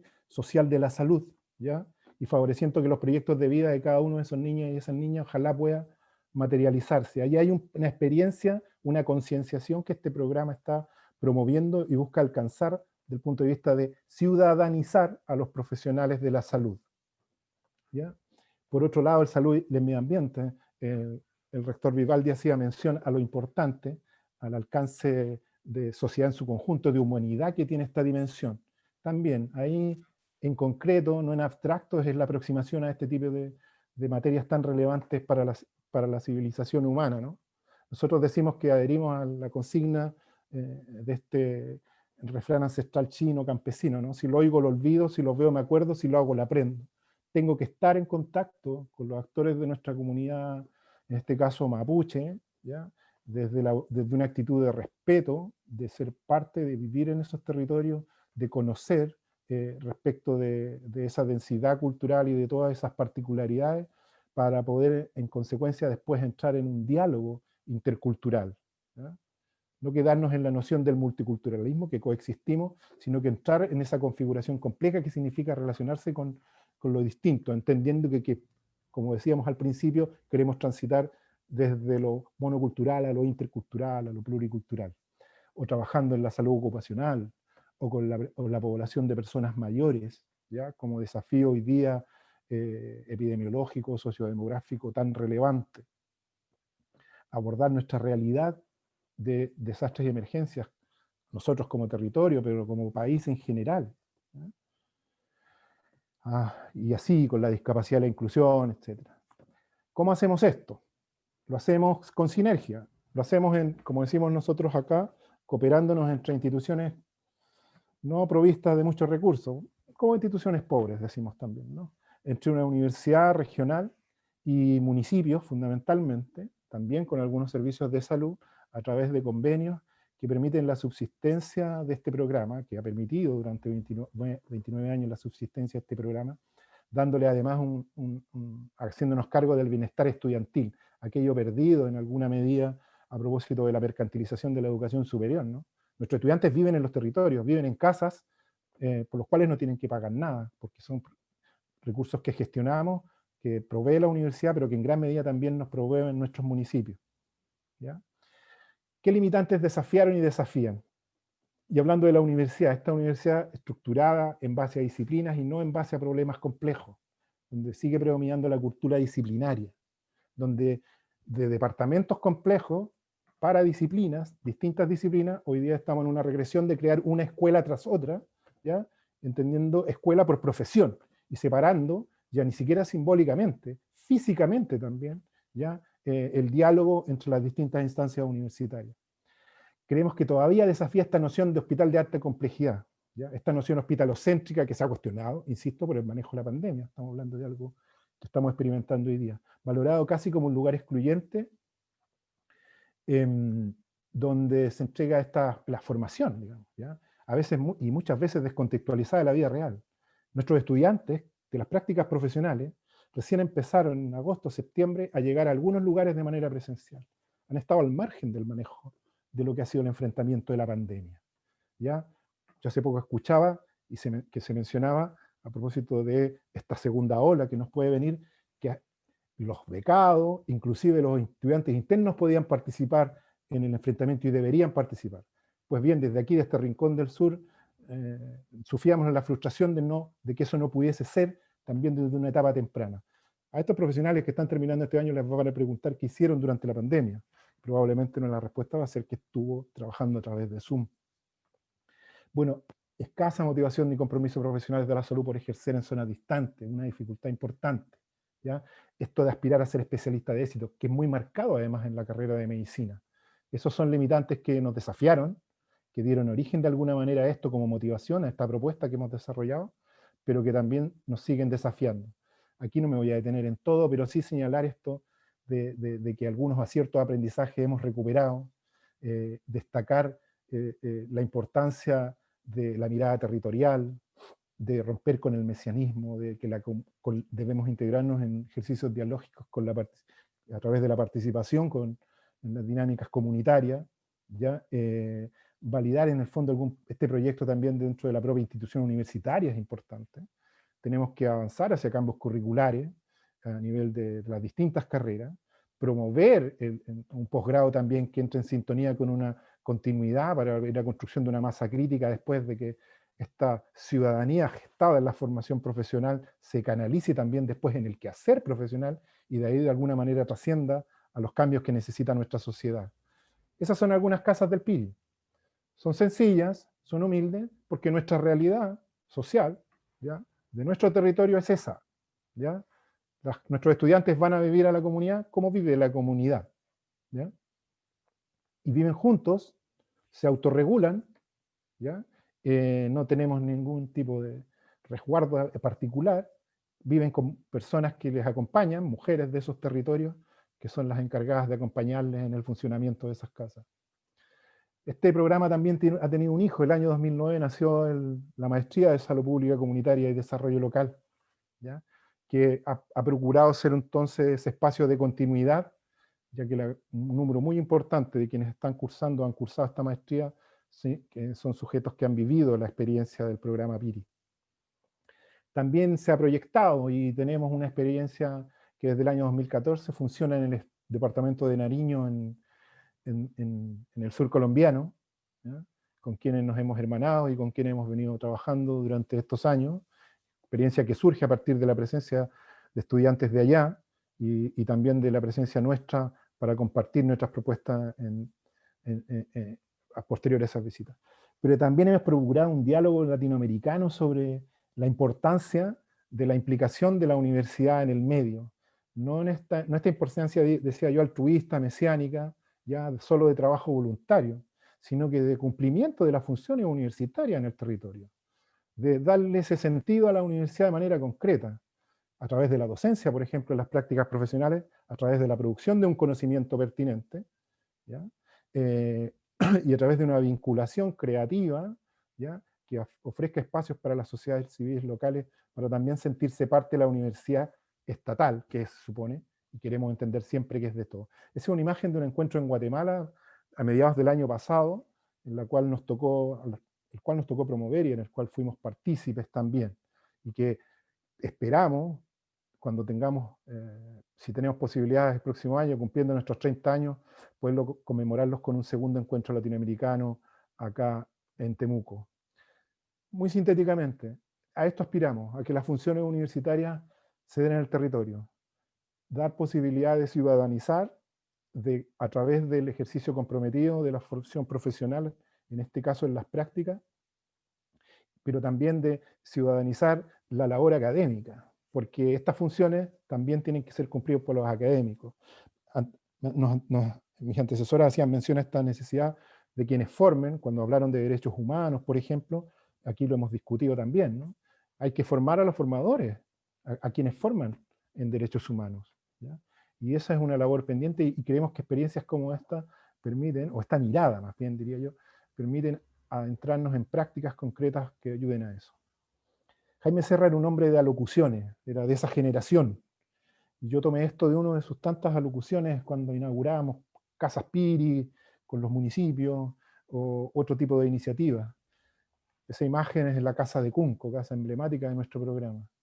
Hablo, dice, como representante de una universidad pública, la UFRO, una facultad de medicina y departamento de salud pública, y de su programa internado rural, los que orgullosamente no renuncian a su horizonte social, y que siguen planteando como su misión no solo producir conocimiento, profesionales tecnócratas, sino asumir y transformar la realidad, ser actores en el desarrollo de nuestro país. Termino. Desafíos, conclusiones. Creemos que seguimos enfrentados a la necesidad de confrontar y desbordar la hegemonía de un modelo biomédico desde el aprendizaje en el territorio. Creemos que es necesario compartir la visión integral, interdisciplinaria y territorial del PIRI en la UFRO y con otros, por eso estamos hoy día aquí. Queremos ampliar y creemos que es necesario ampliar y complejizar la formación de profesionales en materias significativas para la salud colectiva. Entendemos salud colectiva como toda la vida. Todos los elementos de la vida dicen relación con la salud. Ahí en la Escuela de Salud Pública de la Chule hay una placa que por ahí aparecía en una imagen: salud pública, la suprema ley, ¿no? Creemos entonces que es importante entrarnos en las relaciones interculturales e intergeneracionales, en las relaciones de género, en la soberanía alimentaria, en los derechos humanos, entre tantas otras. Creemos que ahí tenemos mucha labor por realizar, y no solo en salud, sino que en las distintas áreas universitarias de la formación profesional. Creemos que tenemos que seguir valorando y promoviendo el reconocimiento del saber de los otros como pilares de una transformación social y de un tránsito hacia el buen vivir. Cuestión reclamada implícita y explícitamente por este despertar de Chile que hemos vivido a fines del año pasado. También creemos que es necesario fortalecer el paradigma de una construcción del conocimiento desde lo local, territorial, como eje de una identidad de las universidades regionales. Confrontar la preeminencia de la lógica mercantil impuesta por la sociedad en general y en el espacio de formación universitaria en particular. No queremos clientes, queremos estudiantes. La universidad en el territorio no será posible sin los académicos y académicas en el territorio, ¿ya? Y espacios como el CUECH, ojalá sean firmes promotores de esa vinculación de la universidad con sus dinámicas sociales, sociopolíticas, ambientales, que necesitan de las universidades y necesitan de que las funciones universitarias vayan comprometidas hacia allá. Este PIRI, y con esto sí que finalizo, representa un acto reversivo que pone a la universidad en una posición consecuente con sus principios, misión y objetivos, creemos nosotros. Pasa del relato a la práctica, de lo abstracto a lo complejo, y dando con esto sentido efectivo de su rol de universidad en la sociedad. Perdonen lo rápido que hablé, muchas gracias. Agradecemos las excelentes presentaciones de nuestros invitados y abrimos ahora un espacio de preguntas, comentarios y réplicas. Y para ello, pregunto a nuestras expositoras y expositor si tienen algún comentario respecto de las diferentes ponencias que se presentaron. Graciela, Marcelo, Carolina. No, perdón. Yo quería felicitar solamente a todas las exposiciones. Yo tenía que haberme retirado hace bastante rato, voy a tener que hacerlo ahora obligado, pero quería expresar mis felicitaciones. Fue muy, muy interesante escucharlo, a ti también por la moderación, y felicitaciones a todos. Muchas gracias. ¿Podrían tener más riesgo o dónde ustedes creen que podrían verse más impactos? Alguien está haciendo una pregunta. En el alto riesgo obstétrico hay las embarazadas, ¿no es cierto? Pocas posibilidades, pero igual podría ocurrir, sí, ok, podría ser. ¿Alguien más se le ocurre? Otro lugar donde estén trabajando, y esto les puede pasar también. Quizás no van a tener que ustedes aplicar todos los medicamentos. Voy a iniciar las preguntas que nosotros tenemos. Ya. Pregunta inicial para Graciela Rubio, y esta fue una pregunta que se hizo por quienes participaron en el canal de YouTube, y pregunta, ¿puede profundizar en la idea de que las universidades estatales deben pensar el conocimiento que generan y las condiciones en que se generan? Sí, bueno, eso tiene que ver básicamente con una posición crítica a la producción y a la inserción del conocimiento en la sociedad, es decir, tiene que ver con, en los contextos actuales, cuando digo actuales desde los 90 hasta acá, ¿para qué se produce el conocimiento en las universidades? ¿No? Los profesionales, los académicos y académicas que generan el conocimiento, ¿en qué condiciones lo generan? ¿No? Y claramente, en los contextos, como les he dicho, actuales, el capitalismo neoliberal, en su forma neoliberal, ¿cierto?, ha generado un tipo, de alguna manera, una producción de conocimiento asociada al mercado, e introdujo ciertas racionalidades en las formas de investigar, ¿ya? Y en las finalidades de las investigaciones o de las generaciones de conocimiento. Y nosotros sabemos, digamos, desde nuestra experiencia que eso es así, o sea, y por lo tanto, si nosotros queremos formar ciudadanos y ciudadanas, ¿no?, en este contexto, nosotros tenemos que pensar esas condiciones de generación de conocimiento, entendiendo, como lo decía en parte Marcelo, que una cosa es el conocimiento científico, pero también existe el conocimiento social. Y esas dos formas de conocimiento dialogan muy poco, ¿no? Entonces, y ese conocimiento social está más fragmentado, etcétera. Podemos discutir sobre eso. Pero lo primero es plantearse, yo iría a las preguntas básicas. a lo mejor va a parecer un poco, no sé, pero ¿qué es lo público en una universidad pública y estatal? O sea, lo primero, ¿qué es lo público? Y si la función, una de las funciones primordiales de una universidad es generar conocimiento, formar profesionales, ¿cierto? Incidir y fortalecer cierta idea o noción de lo público, tiene que cuestionar las condiciones de la generación de conocimiento que están implementadas. Por lo tanto, hay primero, es como pensar eso y eso ya es política. Después, evidentemente, hay una cuestión de regulación interna y más bien técnica, que tiene que ver con que como el conocimiento, y hoy día, en el fondo, no tiene una sola forma de expresión. Entonces, todo conocimiento, bueno, voy a retroceder hartos años, pero todo conocimiento implica un interés. Habermas, o sea, conocimiento de interés, o sea, no existe conocimiento sin un interés. Esa posición aséptica o fuera de la realidad de las condiciones de generación del conocimiento científico es muy decimonónica, ¿no? Entonces, y por lo tanto, tenemos que explicitar ese interés. Y si el interés es público, bueno, ¿cuál es el sustento de ese conocimiento que es público? Y por eso planteaba que hay un momento de definiciones, y ahí está el posicionamiento, ¿no? Es decir, conocimiento asociado y justicia, conocimiento y reconocimiento, ¿no? Conocimiento y política, por nombrar algunos ejes de discusión, que creo que son necesarios, y con esto cierro, porque en los contextos en que nos desenvolvemos se da un poco esa discusión. Generalmente está tácita una sola manera de entender el conocimiento, y lo público en las universidades estatales aparece como por el lado. Somos, es como que es una identidad, estoy hablando de lo que conozco de las universidades estatales, es una identidad que yo creo que hay que volver a remirar. Por eso hablaba de pensar históricamente, porque si queremos, vuelvo a la pregunta original, ¿qué ciudadano y ciudadana queremos formar?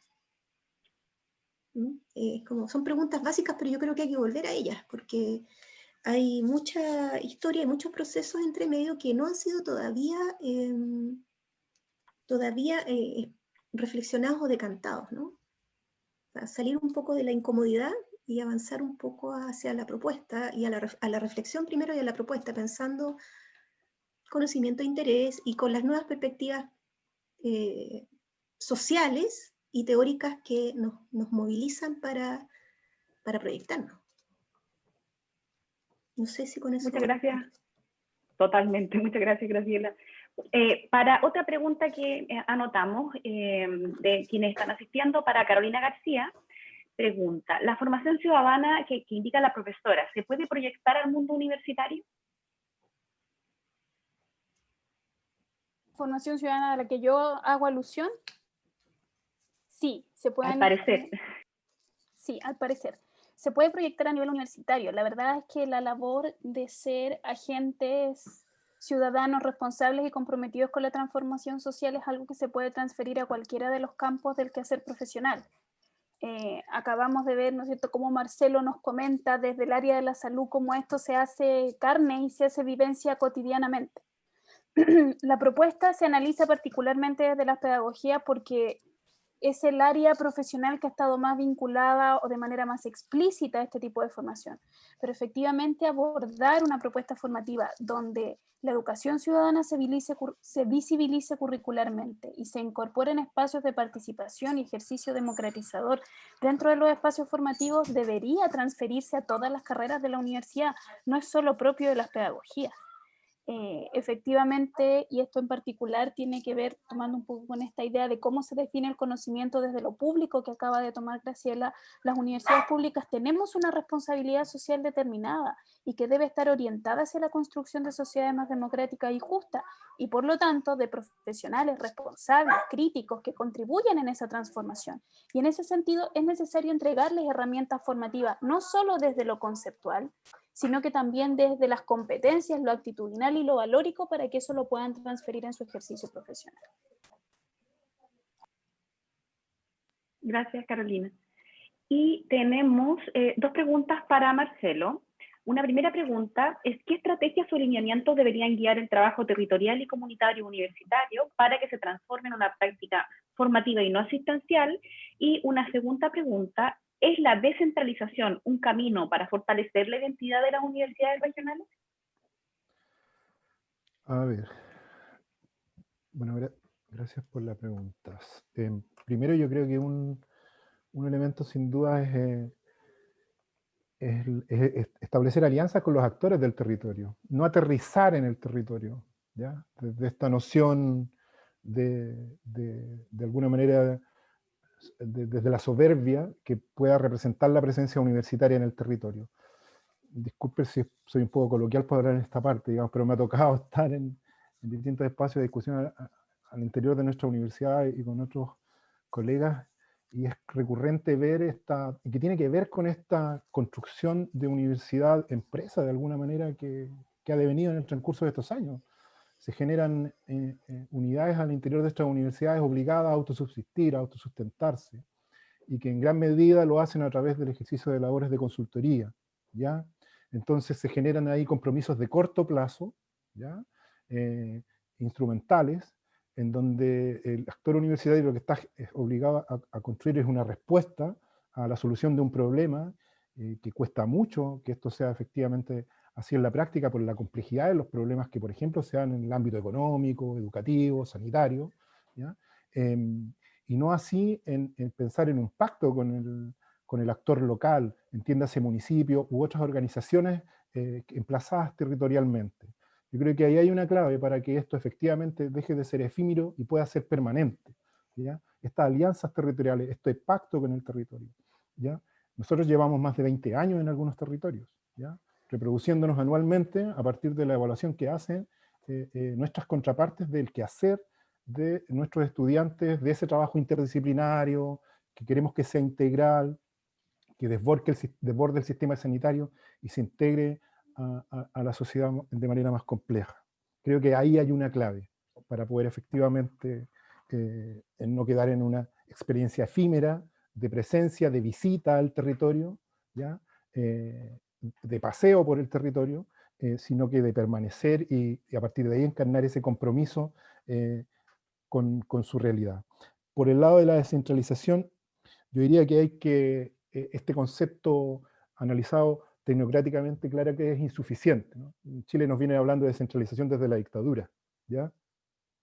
Y sabemos claramente que esto no ha ocurrido así, que ha sido a lo más una desconcentración administrativa, donde el proyecto nacional, digamos, ¿ya? Desde el centro a la periferia es el que sigue predominando, ¿ya?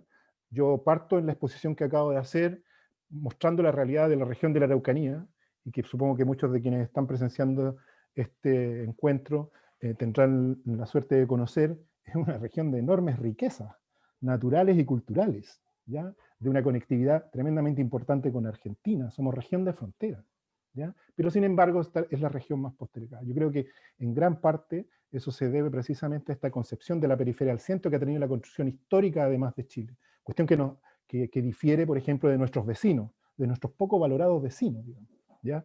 Que tienen una noción más bien inverso a esa situación. Creo que esa descentralización tiene entonces que estar acompañada también entonces de democracia. Se están dando los primeros pasos ahora, y tiene que ir también acompañada esta descentralización de formas concretas que regulen y condicionen a que la universidad sea un actor en la discusión, en el análisis, en la discusión y en la labor propositiva de nuestros proyectos territoriales, ¿ya?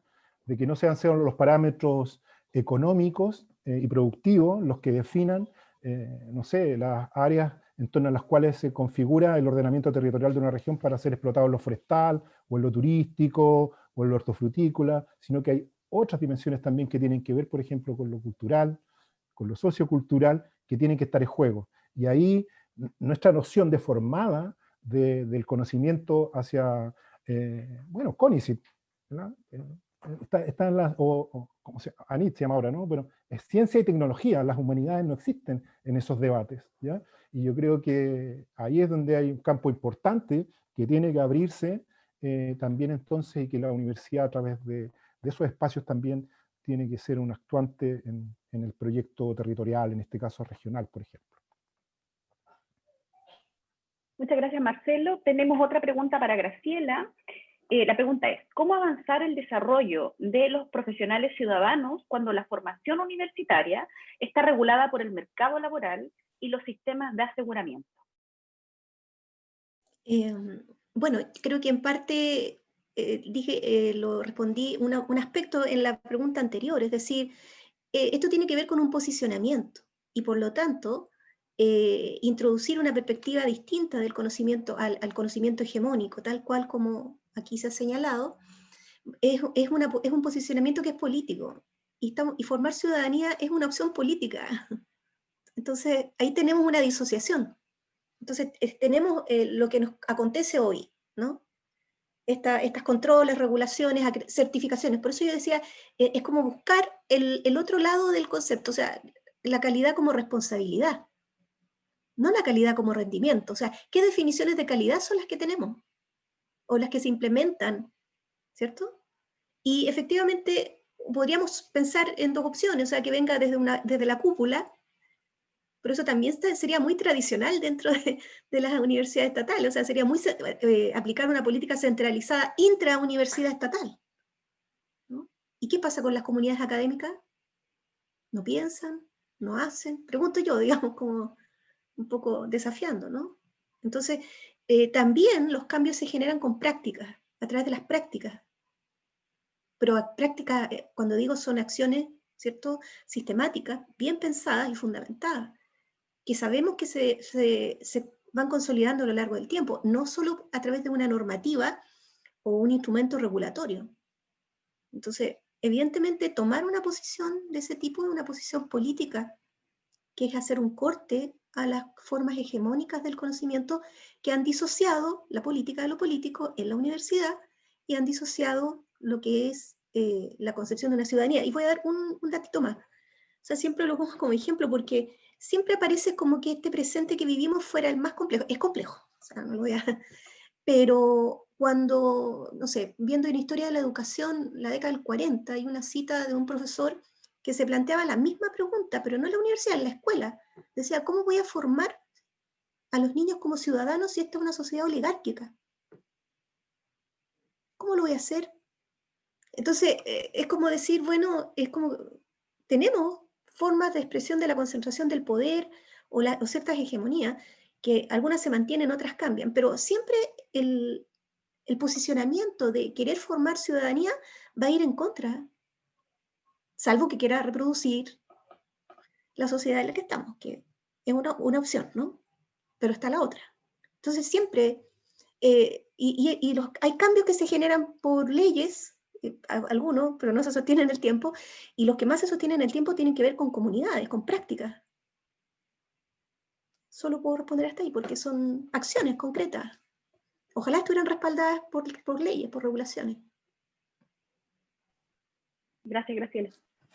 Y tenemos una última pregunta para Carolina García, y dice, más allá de la dimensión curricular, ¿cuáles deben ser las prácticas culturales que deben estar a la base de las carreras de pedagogía para la formación de profesionales ciudadanos? Bueno, sin duda tiene que ver con las experiencias y con el enfoque. Es fundamental primero asumir un enfoque inclusivo dentro de las carreras de pedagogía y no solo desde el discurso. Asumir la enseñanza desde una perspectiva de aulas heterogéneas, flexibilizar y diversificar las experiencias formativas, recurrir a metodologías activas pero que estén en constante vinculación con el trabajo colaborativo con las comunidades escolares, con las comunidades situadas, aprendizaje basado en proyectos, aprendizaje y servicio, prácticas que respondan a distintos escenarios escolares dentro de los procesos formativos. Generar espacios para la discusión, para la co-construcción de saberes. Todavía estamos formando profesores desde una lógica magistrocéntrica para pedirles que después ellos vayan a la escuela y sean socioconstructivistas. Entonces, incorporar dentro de nuestro propio ejercicio como formadores de profesores esos enfoques didácticos, esas dinámicas, esos trabajos, democratizar la toma de decisiones, diversificar las opciones de lo que un profesor puede hacer o no puede hacer. Yo creo que eso es clave. Cuando nosotros definimos qué tipo de profesor queremos formar para que vaya al sistema escolar, una vez que lo hayamos definido, tenemos que autoevaluarnos cuán cerca o cuán lejos estamos nosotros de ese mismo docente que queremos formar, de esa misma docente, porque eso implica hacer un proceso también de renovación de nuestras propias experiencias formativas para incorporar espacios de esa naturaleza. Brindar espacios de toma de decisión dentro del espacio universitario es fundamental para poder avanzar. Si no, es muy difícil y vamos a seguir reproduciendo el modelo, y nuestros estudiantes van a llegar a la escuela enseñando de la misma manera que aprendieron en las escuelas y que se reforzó en el espacio universitario. Por eso yo colocaba tanto énfasis en la necesidad que tenemos nosotros como formadores de profesores de cambiar nuestras disposiciones, de mejorar nuestro propio desarrollo profesional en esa línea, de hablar de inclusión, pero no discursivamente, sino que de hacerlo práctica en nuestro propio quehacer cotidiano dentro del espacio formativo. Muchas gracias, Carolina. Y con esto damos por terminado este conversatorio. Les damos las gracias por la tremenda exposición, el tremendo aporte que han hecho los tres ponentes a este tema que estamos trabajando sobre formación ciudadana en la universidad y el importante contexto que esto tiene a nivel transversal, ¿no? Les damos muchas gracias porque de verdad han iluminado nuestro camino, lo que tenemos que seguir avanzando, y hemos aprendido mucho hoy día sobre este punto. Así que les damos muchas gracias por ello. Por demás, agradecemos nuevamente a estos expositores y a todos los participantes de este conversatorio, a quienes les pedimos las disculpas porque sufrimos algunas dificultades técnicas en la transmisión. La grabación, sin embargo, será puesta a disposición de todos las y los interesados en la plataforma USTV. Entonces, ahí podrán ver el seminario pronto, ¿no? Nos despedimos entonces esperando que este conversatorio sirva como un primer paso para visibilizar la importancia de la formación ciudadana de las y los estudiantes de las universidades del Estado, y esperamos que tengan un muy buen día. Hasta pronto. Hasta luego, muchas gracias. Chao. Muchas gracias a ustedes. Chao. Chao. Estén bien.